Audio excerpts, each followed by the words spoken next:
माया Angelo ने अपनी कविता cage world में लिखा है, पिंजरे में बंद पक्षी स्वतंत्रता के गीत गाता है। यह उनके पूरे काम में एक मार्मिक आवर्ती छवि है, क्योंकि वह नस्लवाद और स्त्री देश की बेड़ियों से मुक्त होने के संघर्ष की वाक्यपटुता से खोज करती है। 1969 में माया एंजेलोना ने अपनी आत्मकथा लिखी, I know why the caged bird sings, जो आज भी दुनिया की सबसे ज्यादा पढ़ी जाने वाली किताबों में से एक है। मार्गरेट के जरिए दुनिया के बहुत लोगों ने जाना कि पिंजरे में बंद पक्षी क्यों गाते हैं। मार्गरेट के लिखे गीत आज फेमिनिज्म और मानवता के स्टेपल गीत बन चुके हैं। बहुत लोगों ने पढ़ते हैं और गाते हैं पिंजरे तोड़ने के लिए। 289 पेजेस की इस किताब का latest edition turtle back books ने 2009 में इंग्लिश में पब्लिश किया है। करेंगे इस किताब पर चर्चा, लेकिन उससे पहले यदि अभी तक आपने हमारा चैनल सब्सक्राइब नहीं किया है तो कर लीजिए। मैं हूं ओशी और आप देख रहे हैं बुकबास।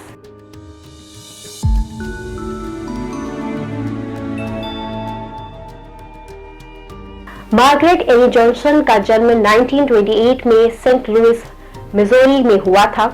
जब वह 8 साल की थी तब उनकी मां के प्रेमी ने उनके साथ बलात्कार किया, लेकिन रेपिस्ट ने केवल एक रात जेल में बिताई और वो रिहा हो गया।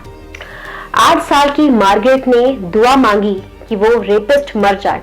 4 दिन बाद ही उस रेपिस्ट की हत्या कर दी गई किसी के द्वारा।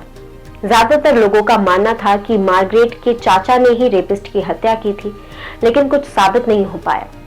पुलिस ने भी शायद जानबूझकर जांच में कोताही बरती थी, लेकिन इस मौत से मार्गरेट के दिमाग में ये डर बैठ गया कि वो रेपिस्ट इसलिए मरा क्योंकि उसके मुंह से उसकी मौत की दुआ मांगी गई थी। उसे लगने लगा कि वो अगर फिर किसी का नाम बोलेगी तो वो भी मर जाएगा, इसलिए उसने बोलना ही बंद कर दिया। परिवार वालों को कुछ समझ ही नहीं आया कि इसकी आवाज को क्या हो गया, ये बोल क्यों नहीं रही। कई डॉक्टर्स को दिखाया लेकिन कुछ फायदा नहीं हुआ। मार्गरेट बोलना भूल चुकी थी। अगले 5 साल तक वो कुछ नहीं बोली। बर्था फ्लावर्स नाम की एक शिक्षिका थी जो मार्गरेट की मां की एक पारिवारिक मित्र भी थी। उसने मार्गरेट को अपनी शागिर्दगी में लिया और रोज उसे कहानियां सुनाया करती थी। कोई रिएक्शन पाने के लिए बर्था ने उसे चार्ल्स डिकेंस से लेकर शेक्सपियर इत्यादि सभी महत्वपूर्ण साहित्यकारों की कहानियां सुना डाली। कहीं कुछ क्लिक करेगा और ये बोल देगी, लेकिन मार्गरेट नहीं बोली। मार्गरेट के दिल में अभी भी यही डर था कि वो पहला नाम बोलेगी तो वो मर जाएगा। कुछ समय और बीता और किसी एक कहानी को सुनते सुनते कहानी में खोई मार्गरेट के मुंह से अचानक शब्द फूट पड़े। मार्गरेट के बोलते ही बर्था चुप हो गई। उसका गला भर आया, आंखों में आंसू थे।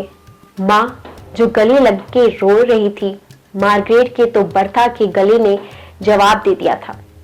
20 साल की उम्र आते आते मार्गरेट ने डांस सीखना शुरू कर दिया और अपना नाम बदलकर माया एंजेलो के नाम से परफॉर्म करने लगी। मार्गरेट के लिए डांस अपने आप को एक्सप्रेस करने का सबसे बढ़िया जरिया था, क्योंकि वो बोलने तो लग गई थी लेकिन अभी भी अदायगी में उसके ख्याल पूरी तरह नहीं आ पाते थे। मार्गरेट का डांस इतना मशहूर हुआ कि वो पूरे यूरोप में टूर करने लगी थी।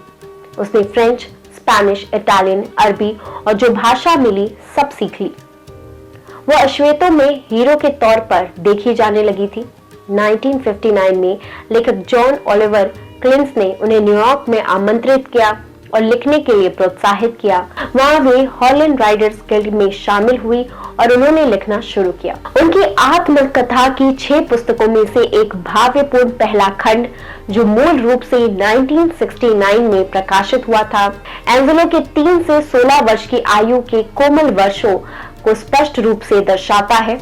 आंशिक रूप से अवसादग्रस्त 1930 के दशक के दौरान अमेरिकी दक्षिण में, साथ ही पुस्तकों की सशक्त गुणवत्ता में काल्पनिक अंतर्दृष्टि प्रदान करता है। अवांछित होने का दर्दनाक हादसा उसके बचपन को सताता है, क्योंकि जब माया 3 साल की थी, उसका भाई बेली 4 साल का था।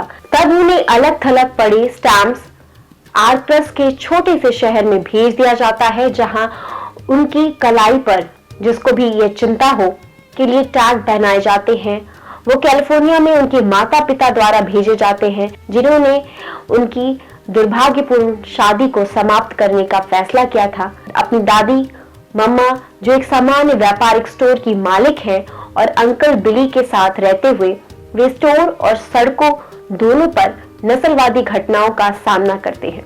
कहीं भी सुरक्षित महसूस नहीं होता।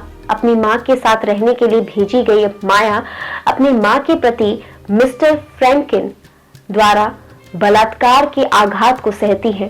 फ्रेमिन की हत्या के बाद वह शब्दों से डरकर बोलना बंद कर देती है। एंजेलो को अपनी आवाज और भाषा और किताबों के प्रति प्रेम श्रीमती बर्था फ्लावर्स की मदद से मिलता है, जिनके बारे में एंजेलो लिखती है, मेरे पूरे जीवन में ये मापदंड रहा कि एक इंसान क्या हो सकता है। संस्मरण का दिलचस्प भावनात्मक कथानक एंजेलो के हीन भावना से आत्मविश्वास की ओर बढ़ते, असमानता और घृणा की पहेली से निपटने की ताकत पाने और अपने दृढ़ निश्चय की बदौलत सैन फ्रांसिस्को में पहले अश्वेत स्ट्रीट कार कंडक्टर के रूप में काम पर रखे जाने की कहानी बताता है। उम्मीद है आपको ये वीडियो पसंद आया होगा। ऐसी ही वीडियो को देखने के लिए हमारे चैनल को अभी सब्सक्राइब करें।